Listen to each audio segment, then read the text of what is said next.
Eu vou me despedir mais vezes da igreja, que daí você é paparicado. Elas sabiam que eu gostava de música a capela e prepararam aqui essa homenagem. Que bom. Amigos,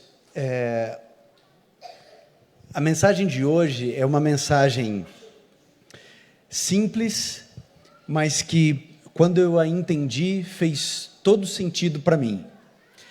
E me ajudou a compreender melhor a questão da oração. Vocês sabem que os discípulos, eles não sabiam orar.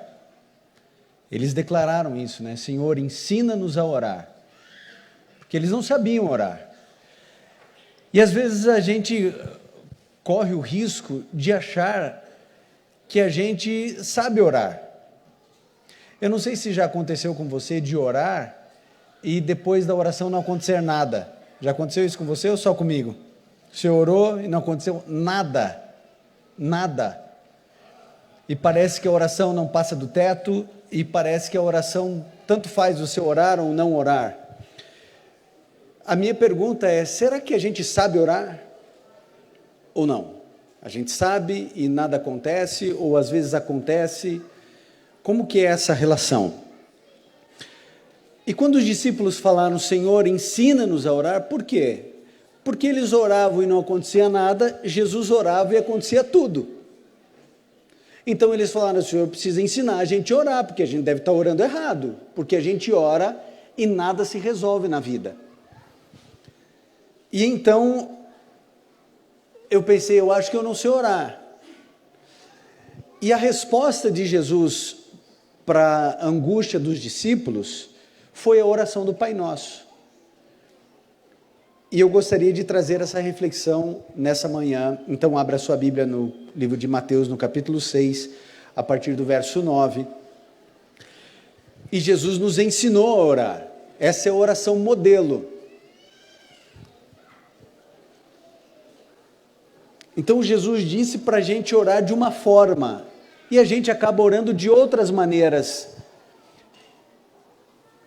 A gente sempre ouviu dizer que a oração é abrir do coração a Deus como se faz a um amigo, e está obviamente certo isso.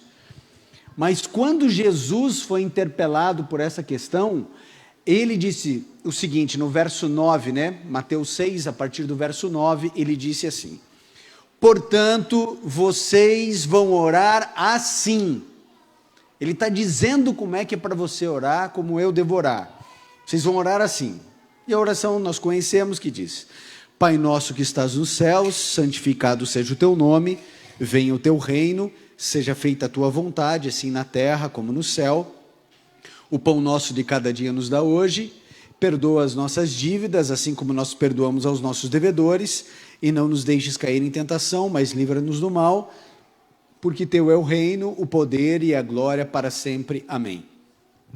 Eu quero fazer uma análise do que está acontecendo aqui, nessa oração que Jesus nos ensinou. E por que Jesus usou essa estrutura para nos ensinar a orar? Bom, a primeira coisa que o texto diz é que o Pai é nosso. Isso significa dizer que o Pai não é meu, nem seu. O Pai é nosso. Então a gente tem que tomar cuidado, porque às vezes a gente ora achando que o Pai é só meu, mas ele não é só meu. O Pai é nosso.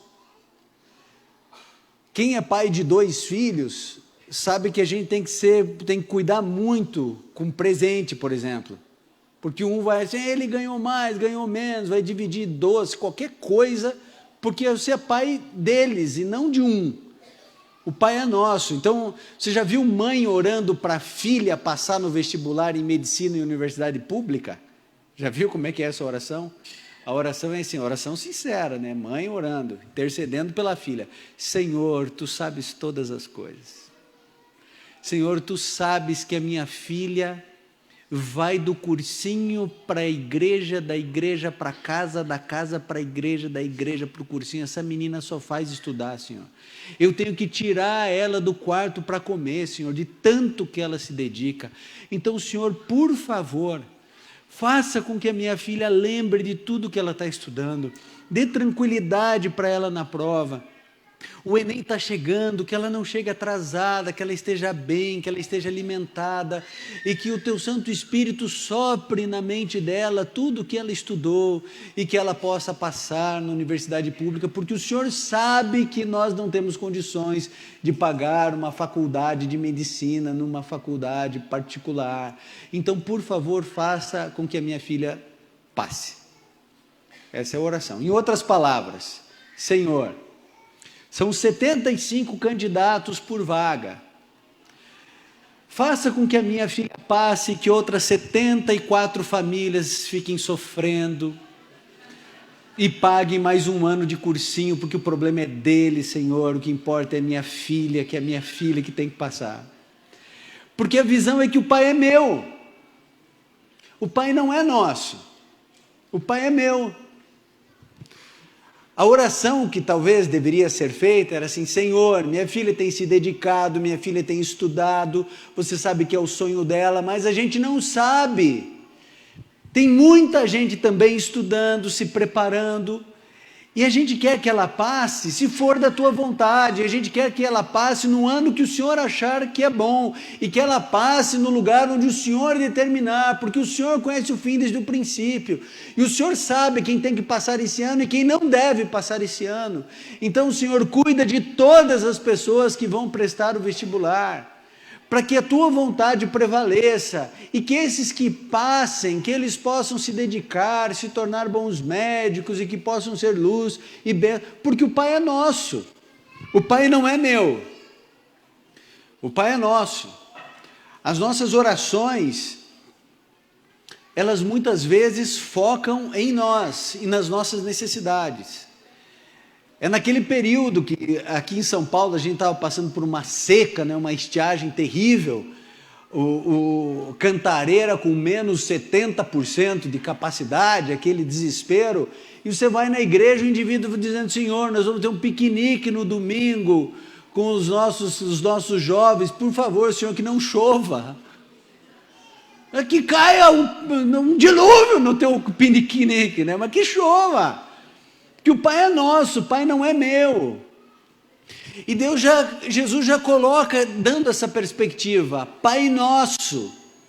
Então, quando a gente ora, a gente tem que pensar no coletivo, porque o Pai não é meu, o Pai é nosso. E diz assim: Pai nosso, que estás nos céus, santificado seja o teu nome.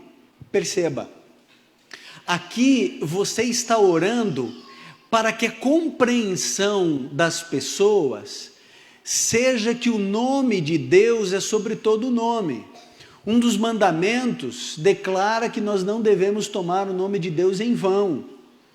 Então, Deus, Ele não é um como nós, Ele é um em nós, Ele é um conosco, mas Ele não é um de nós. Ele é um amigo, mas nunca foi um amigão. Ele está em você, porque o nosso corpo é o templo do Espírito Santo, mas ele não é um de nós, e portanto não pode ser tratado como um de nós. Nós tratamos uns aos outros com respeito. Com Deus não é questão de respeito, é adoração, é submissão absurda, total, completa e restrita. O nome de Deus é sobre todo o nome. Então a gente cuida para a forma como a gente se direciona a Deus, a gente cuida para não fazer nenhum tipo de brincadeira em relação ao nome de Deus, a gente se preocupa para não profanar o nome de Deus, porque o nome dele não é como o meu e como o seu. O nome dele é sobre todo o nome. Então, quando você for orar, você está diante de um ser que não é como você, que não é um par seu, não é um igual a você. Portanto, você não se direciona a Deus de qualquer forma, de qualquer maneira. Você diz: Pai nosso que estás nos céus, que o teu nome seja santificado, ou seja, separado de todos os outros nomes na terra, de anjos, de demônios, de criaturas, de animais, de seres não caídos, de outros planos. O teu nome é santificado, é outro nome, é outra espécie, que dá origem a tudo que existe. Então, quando você entra diante dessa audiência, você não chega de qualquer forma, porque o nome dele precisa ser santificado. E aí então você declara: venha o teu reino. E o reino implica em rei, em governo.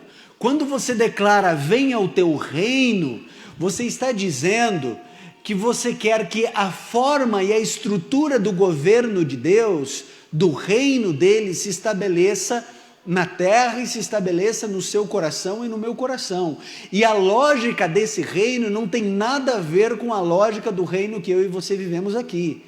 A lógica do reino de Deus é outra. A lógica do reino de Deus propõe você andar na contracultura, você andar na contramão de tudo que está posto aí. Então, no reino de Deus, o primeiro, quem quer ser o primeiro, vai para o último lugar da fila. No reino de Deus, quem quiser ganhar a sua vida vai ter que perder ela primeiro. No reino de Deus, quando nos agridem, a gente não revida, a gente paga o mal com o bem, porque o reino de Deus tem outra lógica. No reino de Deus, o maior de todos é o que mais serve. A lógica desse reino não tem nada a ver com a lógica daquilo que nós estamos acostumados e com a nossa estruturação social. A lógica do reino de Deus, ela permeia o outro como mais importante do que eu. O Antigo Testamento diz que nós deveríamos amar, veja o crescimento da visão do reino de Deus. Antes era assim, você deve amar o próximo como a si mesmo. Vem Jesus e diz assim: agora você vai amar o próximo de uma outra maneira, da forma como eu vos amei. Vocês lembram o que foi dito no Antigo Testamento? Olho por olho, dente por dente, justiça. Vocês lembram? Pois é, então agora eu vou ampliar a visão de vocês a respeito do reino de Deus. E o reino de Deus diz que você deve amar o seu inimigo e orar por aquele que te persegue. E aquele que não te agrada, você deve pagar com agrados. A lógica do reino é outra. Nós queremos justiça. Nós queremos que as coisas aconteçam de tal forma e de tal maneira que haja equidade, em todas as ações humanas. Então, parece que nós temos o desejo da justiça em relação ao outro e o desejo da misericórdia em relação a nós. Isso pela distorção de que o Pai é meu, não é nosso, ou seja, ele pode usar 2 pesos e 2 medidas, então se você errou, tem que ir um raio na sua cabeça. Se eu errei, Deus sabe por que eu errei. Quando Deus estrutura uma outra lógica, para a gente entender talvez um pouquinho melhor essa questão de justiça, misericórdia e graça, há uma ilustração, que C.S. Lewis traz a respeito do piquenique, que é assim: o que seria justiça?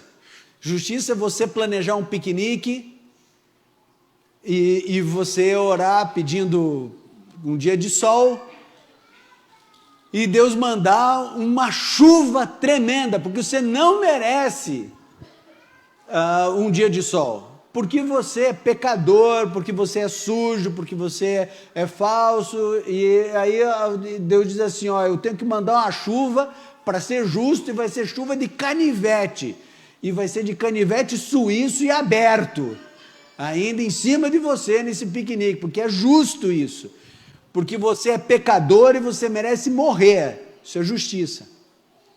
A misericórdia, alguns entendem como algo assim: tem o piquenique, e aí Deus simplesmente diz assim: merece a chuva de canivete, mas eu não vou mandar a chuva de canivete, não vou fazer nada, vou mandar um dia nublado. E a graça, alguns entendem como se Deus entregasse, mesmo não merecendo, um dia ensolarado, mas sem com muita força, e Deus fazendo uma barreira para não chegar nenhum mosquito lá no teu piquenique. Que esse negócio de gente em parque, em piquenique, quando a gente vê em filme, é tão lindo até que você vai fazer, Aí você descobre que você é trucidado pelos mosquitos, que sentar na grama não é assim tão agradável quanto aparece nas imagens, Mas daí Deus vai lá e não deixa nenhum mosquitinho chegar. Isso seria a graça. Aí, o estabelecimento do reino de Deus é o estabelecimento da graça plena. As misericórdias do Senhor se renovam a cada manhã, porque Ele dá segundas chances e novas oportunidades para todos nós. Você já imaginou como seria a nossa vida se não tivéssemos segundas chances? Nós teríamos uma vida solitária, porque nós teríamos nos magoado tanto e não teríamos segundas chances. Então cada um viveria isolado, porque não haveria segunda chance para ninguém. Uma vida sem as misericórdias se renovando a cada manhã seria uma vida terrível. Uma existência sem o perdão oferecido 70 vezes 7 seria uma existência de justiça e, por consequência, de morte de todos nós. Não só pelo juízo de Deus, mas porque nós nos mataríamos se Deus não tivesse colocado em nós a capacidade do perdão. E o perdão é uma estrutura do reino de Deus. Então, quando você declara, venha o teu reino, que ele seja estabelecido na minha alma, no meu coração, você está pedindo que você seja governado por um outro rei, com uma outra lógica, com uma outra maneira de se entender a vida. Então, o cristão prefere ser injustiçado do que promover a injustiça. O cristão genuíno, ele prefere perder do que ganhar a custas de alguém. O cristão genuíno, ele escolhe usar uma outra maneira de encarar a vida. A forma como as pessoas entendem como vantagem, não é vantagem no reino de Deus.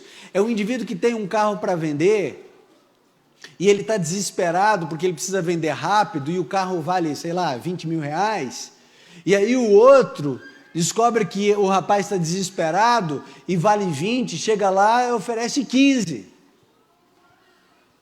E o indivíduo está desesperado, ele, não, mas 15 é muito pouco, vale 20, na tabela é 22, eu estou fazendo a 20, não, mas se quiser é 15. Aí negociam, aí chega a 16, paga 16 porque o rapaz está desesperado, está precisando com urgência do dinheiro, e aí o outro sai contando a vantagem, falando assim, ó, vale, na tabela está 22, paguei 16. E acha que é uma grande vantagem, né? Essa lógica é uma lógica nefasta de um reino podre e sujo que eu e você vivemos. O carro vale 20, porque ninguém paga a tabela, vale 20, então paga 20. A lógica do reino de Deus é outra. A lógica do reino de Deus, nós somos todos dignos de respeito, todos nós devemos aceitar uns aos outros, perdoar uns aos outros. A lógica do reino é outra. Então, quando você declara Pai Nosso, você está orando por todos nós, entendendo que a compreensão é coletiva e não individual. Santificado seja o teu nome, Senhor. Eu sei que o Senhor é digno de honra, de adoração, de louvor. Eu entendo que eu sou criatura, que eu sou menos do que pó. E agora eu peço que o teu reino seja estabelecido, porque esse reino que eu vivo, ele é podre, ele usurpa os meus valores, ele usurpa a minha individualidade, ele usurpa as minhas emoções e me destrói. Então eu preciso que o teu reino venha, que o teu reino seja estabelecido. E aí então você ora, que a tua vontade seja feita na terra como é feita no céu. Aí eu pergunto para você, no céu existe morte? Não. No céu existe injustiça? Não. No céu existe violência? Não. No céu existe doença? Não. No céu existe incapacidade intelectual, física, moral, psíquica? Não. Então, quando você diz, seja feita a tua vontade, você está declarando que você está pedindo que as coisas que acontecem no céu, que é a leveza, a pureza, a paz, a segurança, a alegria, a felicidade, aconteça. Agora, eu não sei se você percebeu, que até agora, você não está orando pela tua dor de barriga? Você não apareceu na história ainda aqui, da oração do Pai Nosso. Os teus problemas, teus desejos, teus sonhos, as coisas que a gente precisa, as nossas necessidades e os nossos caprichos, eles não aparecem nessa oração. Ou seja, eu não sou o centro da oração. Jesus disse: quando vocês orarem, vocês vão orar assim. É assim que é para orar. Você sai do centro do pedido, você sai do centro. Você não está orando por você, você não está intercedendo pelos teus problemas, tuas lutas. Você está separando o nome de Deus, você está santificando o nome de Deus, você está pedindo o estabelecimento do reino de Deus na terra, você está pedindo que a vontade de Deus seja feita. Não tem nada a ver comigo, não tem nada a ver com você. E mais do que isso, por estranho que pareça, a oração do Pai Nosso é uma oração de intercessão por Deus. Por mais aparentemente contraditório que seja, você ora para Deus e por Ele, porque você está dizendo: Senhor, santificado seja o teu nome, que o teu reino venha, que a sua vontade seja feita. Você está orando para Deus e por Deus na oração do Pai Nosso. Você pede que a vontade dele seja estabelecida, e isso aconteceu na vida de Cristo. Você acha que sempre a vontade de Jesus foi a mesma vontade do Pai? Sim ou não? A vontade de Jesus sempre foi a vontade do Pai ou não? Eles divergiam. E divergiram, pelo menos em uma situação clara na Bíblia, que é no Getsêmani, quando Jesus diz: Pai, se possível, passa de mim esse cálice, todavia não seja feita a minha vontade, seja feita a tua vontade. A vontade de quem prevaleceu? A do Pai ou do Filho? Do Pai. Jesus Cristo disse: a minha comida e a minha bebida é fazer a vontade do meu Pai. Sabe o que isso significa dizer? Que a minha vontade e a sua vontade não têm a menor relevância. E isso é muito ruim, porque a gente quer muita coisa, e a gente precisa de muita coisa, e a gente deseja muita coisa. E eu vou dizer para você o seguinte, que obviamente não é errado pedir, não é errado desejar ou querer, mas é muito possível que os meus desejos e as minhas vontades não estejam tão santificados quanto deveriam estar. Isso significa que são desejos provavelmente egoístas, pessoais, focando num Pai que é meu e não é nosso. É por isso que Jesus orienta dizendo assim, que a gente tem que terminar a oração dizendo: mas seja feita a tua vontade e não a minha, porque Deus, Ele está administrando o todo, o geral e o específico, porque o Pai é nosso. Pai nosso que estás no céu, santificado seja o teu nome, venha o teu reino, seja feita a tua vontade na terra como é feita no céu. E aí então começa aparentemente agora voltado um pouquinho mais para nós, mas você vai descobrir que não, porque diz assim: o pão nosso de cada dia. Percebeu que o pão é nosso, né? Que o pão não é meu, o pão é nosso. Mais uma vez, Jesus trabalhando a coletividade: o pão é nosso, o pão não é meu. Há um problema com essa questão do pão sendo nosso. Há um problema. Todos aqui conhecem o pastor Jader Santos. Ele compõe muitas músicas. Está aqui o pastor Daniel Littke, que também compõe muitas músicas.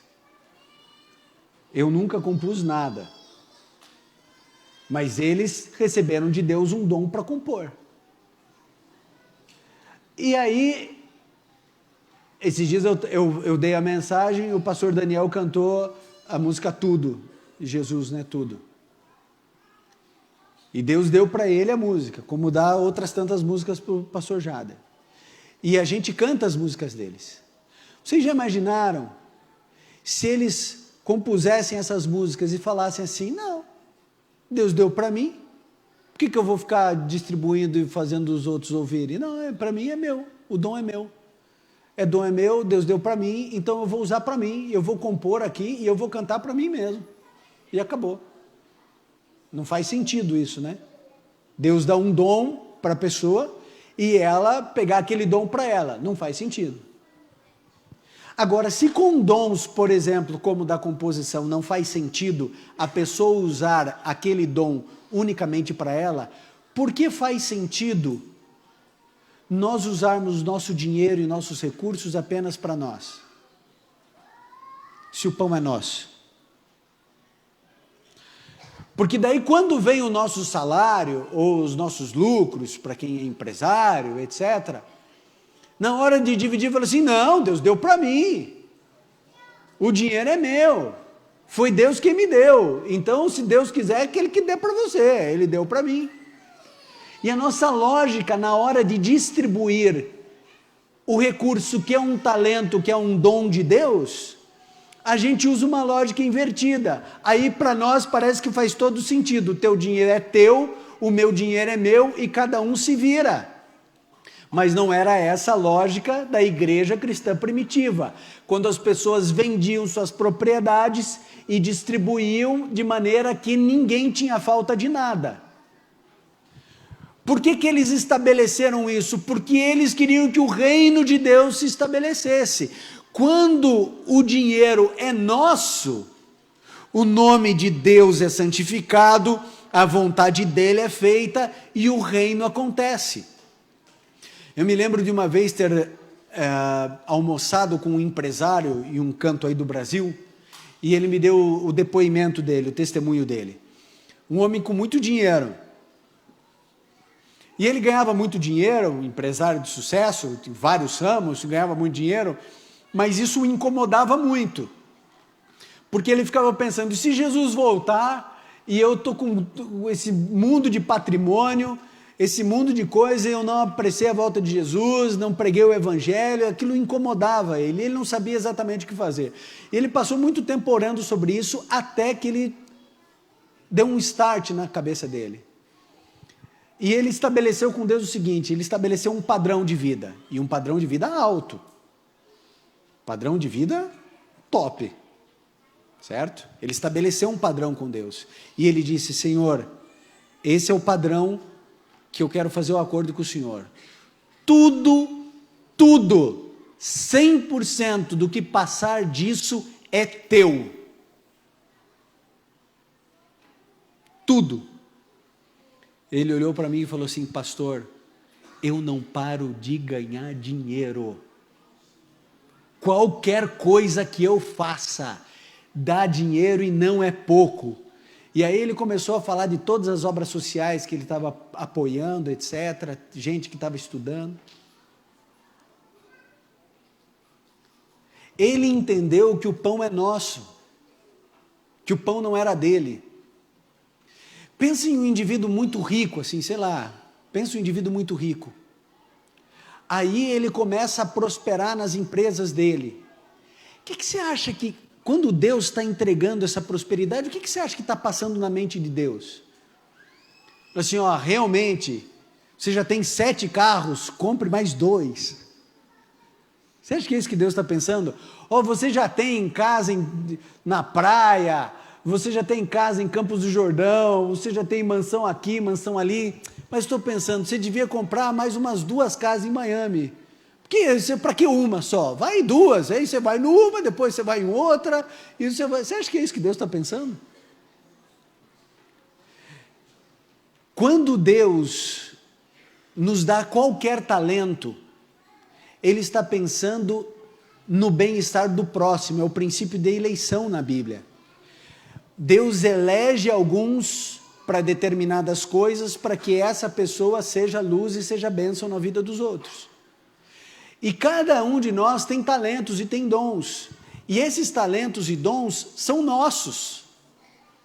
Por isso, quando vem alguém cantar, quando alguém pregar, quando alguém tem o dom da recepção, o dom da hospitalidade, Deus dá isso à pessoa para que ela seja luz. Por quê? Porque o pão é nosso. O pão não é meu. O pão é nosso. E todos nós podemos ajudar alguém, todos nós, de uma forma ou de outra. Talvez você não tenha tantos recursos, mas você pode oferecer teu talento, teu tempo. Por exemplo, se o indivíduo é médico, ele pode estabelecer com Deus uma cota de consultas gratuitas. Se o indivíduo ele é advogado, ele pode dizer assim: Senhor, eu não quero ter em momento algum período da minha vida que eu não esteja fazendo pelo menos uma causa para alguém carente sem cobrar meus honorários. Se é psicólogo, dizer assim: Senhor, eu não quero passar momento algum sem fazer terapia com alguém que não tenha condição de pagar.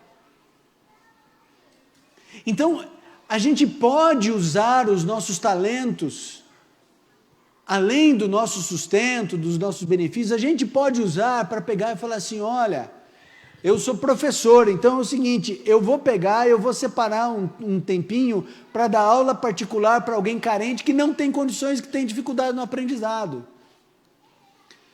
Porque o pão é nosso. E quando eu reparto o pão, aí então eu entendo que o Pai é nosso, eu estou declarando que o nome dele é santificado. Quando eu entendo que o pão é nosso, o reino de Deus é estabelecido. Quando eu reparto o pão, eu entendo então que a vontade de Deus está sendo feita. E aí diz: perdoa as nossas dívidas assim como nós perdoamos aos nossos devedores. E aqui tem um grande problema, porque a gente é muito dodói. A gente é dodói. Porque assim, a gente erra com todo mundo o tempo inteiro, mas quando erram com a gente, aí a gente quer o osso do cara. Aí a gente quer que ele seja banido do universo. A gente quer que ele vá para uma outra dimensão e fique lá eternamente de castigo. E a gente se decepciona com as pessoas, e assim é verdade isso. Agora, você sabe que pessoas decepcionam você e você decepciona pessoas também. É por isso que essa é uma condição, veja, você pode escolher ser cristão ou não ser. Isso é uma opção sua e minha. A gente pode escolher, quero ser cristão ou não quero ser cristão. Mas se você escolhe ser cristão, se você escolhe ser um cristão, você não tem a opção de não perdoar. Porque o perdão é pré-requisito para o cristianismo. E eu vou explicar para você por quê. Eu queria que você imaginasse um diálogo que está só na minha mente, tá? Não tem lugar nenhum, mas imagine um diálogo entre a Trindade antes da criação do planeta. Os três reunidos, e aí um olha para o outro e diz: e aí, vamos criar o planeta Terra e a raça humana ou não? Aí quem sabe Deus diz: vamos criar. Deus Pai, né? Vamos criar. Aí o Espírito Santo talvez tenha dito assim: tudo bem, mas eles vão se rebelar contra nós, eles vão se tornar nossos inimigos, eles vão odiar as coisas que nós amamos e vão amar as coisas que nós odiamos, eles vão se rebelar, o que a gente faz? Aí talvez Jesus tenha dito assim: a gente perdoa. Eles vão se revoltar, eles vão pecar, mas a gente perdoa. A gente vai perdoar. Porque o nosso Deus Trino conhece o fim desde o princípio e Ele já sabia que nós nos tornaríamos esse lixo que nós somos. E mesmo assim nos criou, ou seja, a criação desse planeta, de tudo que você vê, de toda a percepção que nós temos, ela foi estabelecida na base do perdão. Aliás, nós só fomos criados porque antes de sermos criados foi estabelecido o perdão. É exatamente isso que Apocalipse diz. Capítulo 13, verso 8. Quando diz que Jesus é o Cordeiro que foi morto desde a fundação do mundo. Antes de existir Adão e Eva, Jesus já foi apresentado como Cordeiro, de maneira que quando nós caímos no sangue de Jesus. Então, como a existência do planeta ela é baseada no perdão, Deus olha para você e para mim e diz o seguinte: olha, você é obrigado a perdoar, porque você só existe porque eu te perdoei antes do teu pecado existir. Antes de você existir, você já nasceu perdoado. Antes do teu primeiro pecado acontecer, eu já te perdoei. E todos os pecados que você vai cometer a partir de hoje até o final da vida já foram perdoados, porque a lógica não é cronológica no reino de Deus. O pecado que eu vou pecar já está perdoado e já foi pago antes do planeta ser criado, não foi na cruz. A cruz foi a execução daquilo, a consumação daquilo. É por isso que nós não somos consumidos. É por isso que a gente não deixa de existir quando a gente peca. Porque nós fomos acamados no sangue precioso do Cordeiro. Então, quando aqui se estabelece, perdoa as nossas dívidas, assim como nós perdoamos aos nossos devedores, mais tarde, depois da oração, Jesus continua dizendo: pois se perdoares aos homens as suas ofensas, também o vosso Pai Celestial vos perdoará. Porém, se não perdoardes aos homens as suas ofensas, também vosso Pai Celestial não perdoará as vossas. Agora, Jesus nunca disse que isso seria fácil. Porque perdoar é um exercício do reino de Deus, não é desse reino. Perdoar é uma prática do reino de Deus e não do reino que eu e você vivemos. Nós temos muitas dificuldades em perdoar. A gente prefere a justiça na vida daquele que errou conosco. E isso é um drama que muitos vivem. A dificuldade de perdoar quem falha conosco. E acredite, a gente falha o tempo inteiro. A gente falha com a gente. Como é que eu não vou falhar com você? Se eu falho comigo? Se eu falho com Deus? Não tem como não falhar, porque a gente não faz outra coisa a não ser errar. Se você tirar o benefício do perdão, nós vamos nos matar aqui.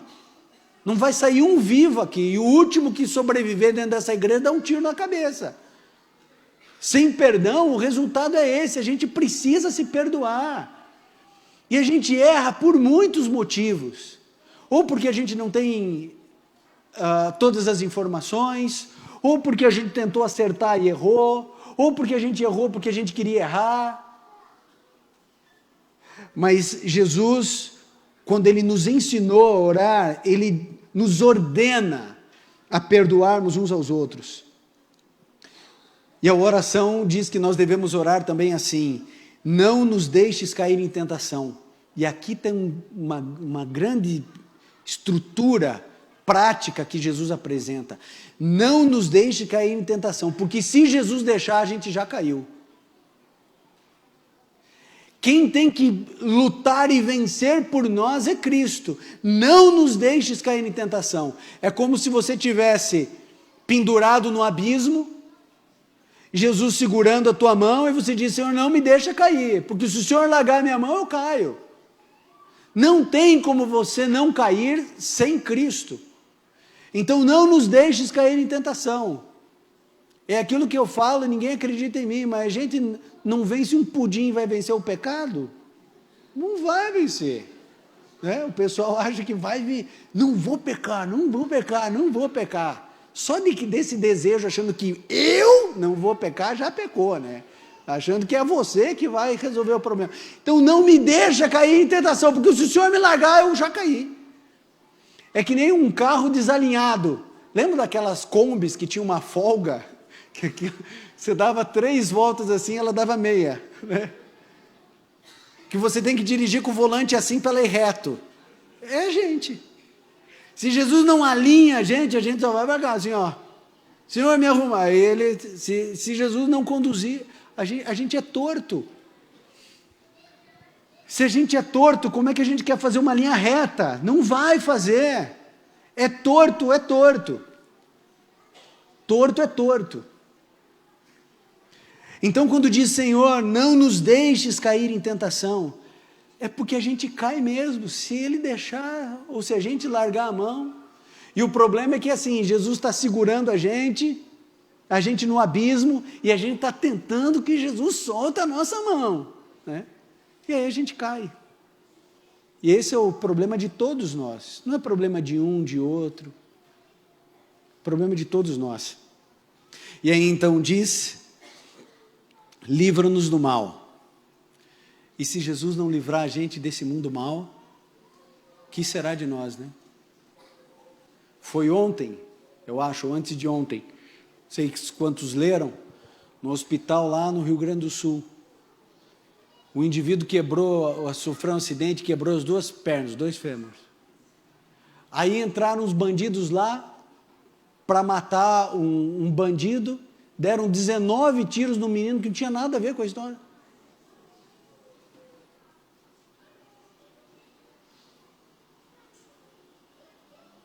...19 anos, sofreu um acidente, estava lá no hospital, era para ter recebido alta no dia anterior, mas a pressão dele estava alta, ficou um dia a mais, e foram eliminar lá, queima de arquivo. 2 entraram, 19 tiros. Livra-nos do mal, livra-nos do mal. Quanta maldade existe o tempo inteiro aí. A morte desse jogador de futebol, Daniel. Livra-nos do mal. O mundo está cada vez pior, e você sabe disso. Parece que nós estamos vendo diante dos nossos olhos o que o Apocalipse diz, que Deus estaria soltando os 4 ventos, né, do Apocalipse. E a maldade crescendo e proliferando, ódio, a desvalorização da vida.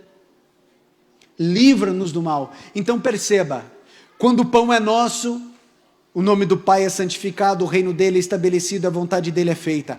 Quando eu perdoo e sou perdoado, o nome do Pai é santificado, o reino dele é estabelecido, a vontade dele é feita. Quando eu permaneço e não caio em tentação, o nome do Pai é santificado, o reino dele é estabelecido e a vontade dele é feita. Quando eu sou liberto do mal, ou quando ele me livra do mal, o nome dele é santificado, o reino dele é estabelecido e a vontade dele é feita. Você percebeu que em toda oração, o foco é Deus, não sou eu? O foco é o reino de Deus e não eu. E Jesus foi claro, ele disse, vocês vão orar assim, ó, é aqui que é para orar. É desse jeito que é para orar, é dessa forma que é para orar. Então, ao invés de você ficar orando, Senhor, salva o meu filho, Senhor, cuida do meu filho, Senhor, eu queria tanto ver meu filho cantando no coral da igreja, Senhor, eu quero ver meu filho nos teus cantos. Sabe o que você diz? Senhor, estabeleça o teu reino no coração do meu filho. Que a tua vontade seja... Qual que você acha que é a vontade de Deus para o teu filho? Que ele beba ou que ele não beba a bebida alcoólica? Que ele fume ou que não fume, que use droga ou não use droga, que esteja fora da igreja ou dentro da igreja. Quando você diz, a tua vontade seja feita, você está dizendo, Senhor, faça isso na vida do meu filho, mas você está dizendo isso mais do que do teu filho. Você está fazendo uma oração por todos, porque o Pai é nosso. Então eu preciso entender que a minha lógica de estrutura é focar em Deus, é intercessão por Deus. Tudo isso porque você não pode se esquecer do pano de fundo. O primeiro objetivo de Jesus na terra foi reivindicar o caráter de Deus. Em segundo plano, salvar a humanidade, porque Deus é sobre todo nome e porque Ele é mais importante do que toda a humanidade.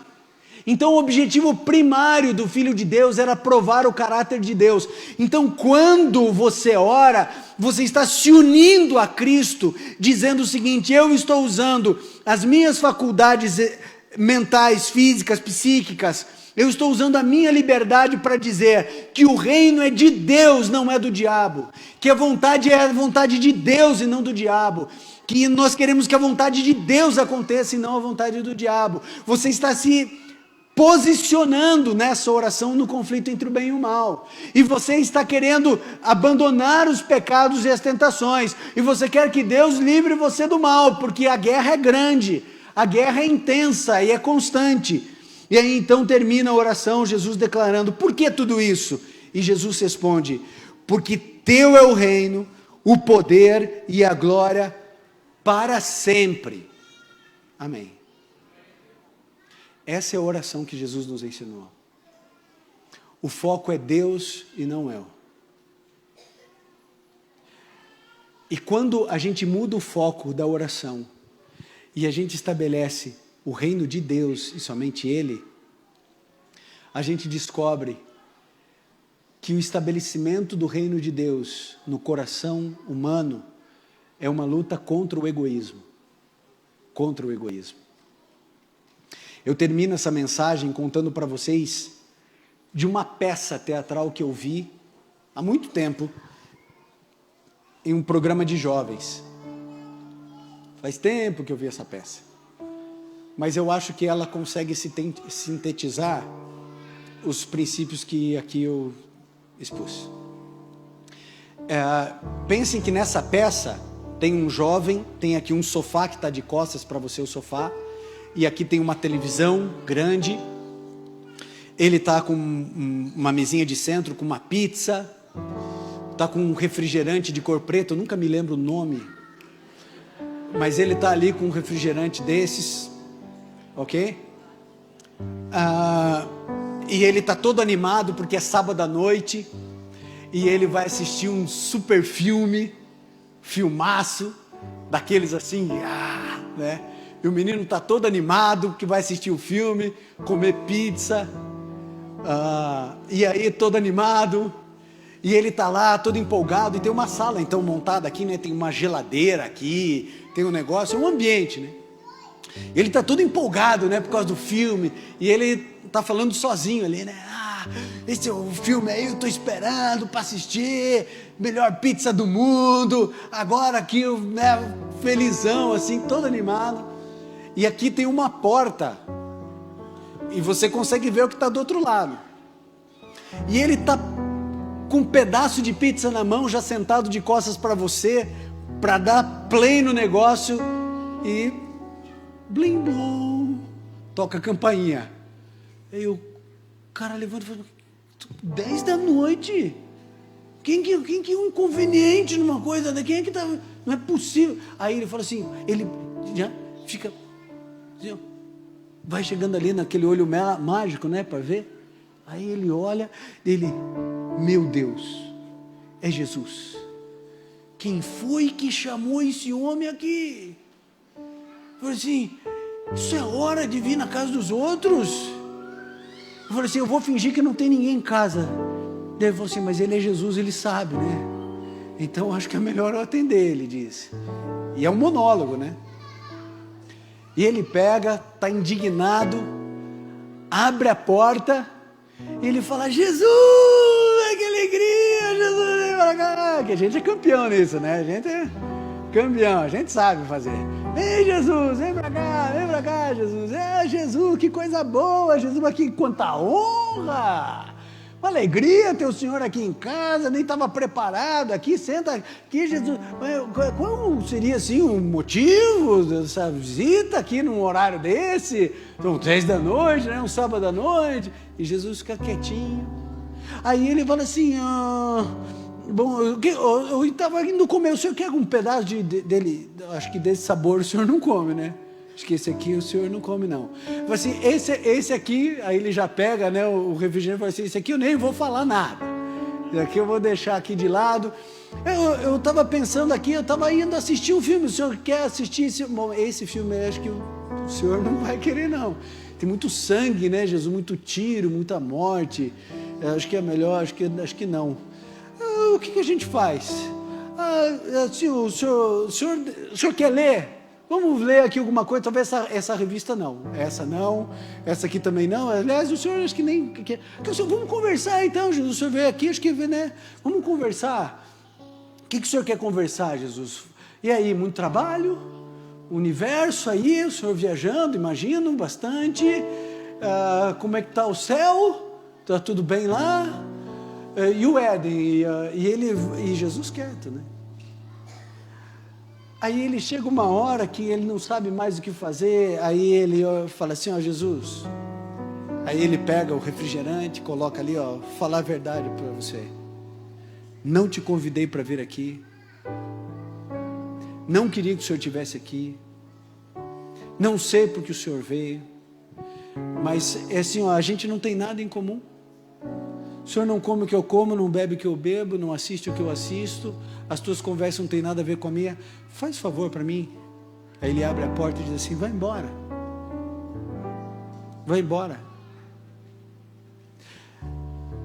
E na cena Jesus só levanta, abaixa a cabeça e sai. E ele bate a porta e diz: e só volte quando eu lhe chamar. E apagam as luzes e acaba a peça. Me dá a impressão que a gente faz isso com Jesus, né? Só volte quando eu lhe chamar. Parece que a gente usa Jesus como um step.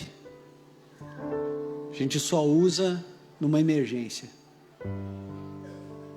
Porque a gente quer que a nossa vontade seja feita. A gente quer que a nossa vontade seja feita no céu. Já viu isso? Como que não vai casar no céu? Como que não vai casar? Vai casar sim. Vou reconhecer ou não vou reconhecer? Eu quero que reconheça. Outro diz, eu não quero reconhecer. A gente quer que a nossa... Não é a vontade de Deus estabelecida na terra como é feito no céu. É a minha vontade estabelecida no céu. É a minha vontade estabelecida na sua vida. Você já viu isso na internet, né? As pessoas não querem saber a sua opinião, elas querem a opinião delas na tua boca. Porque a minha vontade tem que acontecer na tua vida. Porque se você não pensar diferente de mim, eu vou fazer de tudo para você começar a pensar do jeito que eu penso. Porque a minha vontade é que precisa ser estabelecida na sua vida, é estabelecida no coração de Deus, estabelecido no céu, na terra, no inferno, onde existir. É a minha vontade, é o meu desejo, é o meu querer, é a minha visão, que sempre é mais equilibrada que a sua. Que é sempre melhor do que a sua. Porque o Pai é meu, porque a vontade é minha, porque o reino é meu, não é de Deus. Porque eu quero que os meus desejos aconteçam, por isso o pão é meu, não é nosso. Por isso eu quero perdão para mim, mas eu quero a justiça para o outro. Por isso eu estabeleço quando eu vou cair em tentação, quando eu não vou cair. Por isso que eu flerto com o mal, não quero me livrar do mal, eu quero flertar com ele. Quero viver perigosamente.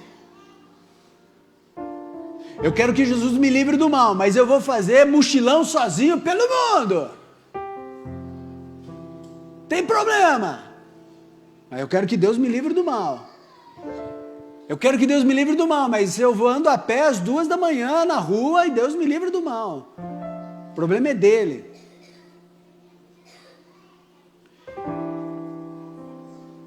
Quando Jesus nos ensinou a oração do Pai Nosso, Ele estava estabelecendo um princípio para matar o nosso maior inimigo, que somos nós mesmos. O homem é o seu autopredador. Não só porque a gente se mata, mas porque a gente se suicida o tempo inteiro. Nós somos nosso principal inimigo. Fiz uma postagem esses dias aí, acho que foi ontem, de uma frase de Albert Einstein dizendo, né? O homem inventou a bomba atômica, mas um rato jamais iria construir uma ratoeira.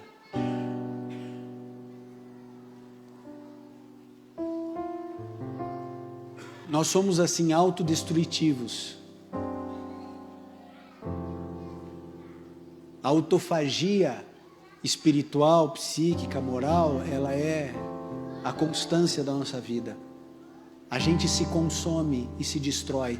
Quando Jesus estabelece a oração modelo, Ele está tirando o foco do ser humano e colocando Jesus e o reino de Deus e Deus no centro de todas as coisas, para que possamos entender que eu não sou o centro da minha vida, que Jesus é o centro dela. Eu faço parte da periferia da minha existência. O centro sempre foi e sempre será Jesus, Deus e o Espírito Santo. Que Deus nos abençoe, que Deus tenha misericórdia de nós, que Deus nos perdoe pelas nossas orações e que nós possamos repensar a maneira como oramos. Eu acho que é hora de orar, é isso? Então, assim como você está, feche seus olhos, curve sua fronte e vamos juntos orar.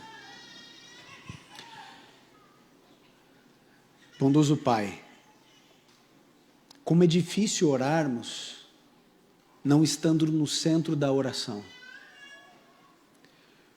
Como é difícil, tendo tantas demandas pessoais e familiares, não tocarmos nesse assunto e centralizarmos nossa prece no Teu nome. Mas foi essa a forma e a maneira como o Teu Filho Jesus nos ensinou. Logo estamos errados e Ele certo. Nos ajude, Senhor, a reestruturarmos a nossa maneira de intercessão. Nos ajude a orarmos como o Teu Filho nos ensinou. Nos ajude a descentralizarmos o nosso ser das nossas preces. Que Jesus seja estabelecido como o primeiro, o último e o melhor em nossa vida. Por isso colocamos nossas fragilidades, nossas incapacidades e limitações em Tuas mãos. E que o Senhor nos reestruture mentalmente, para que o Senhor seja nosso e não meu, apenas. Para que o pão seja nosso, para que possamos perdoar e recebermos o perdão. Para que possamos receber o livramento do mal e que tenhamos a Tua forma de nos sustentar e assim não cairmos em tentação. Fique conosco, Senhor, tendo misericórdia de cada um de nós. É o que pedimos em nome de Jesus. Amém.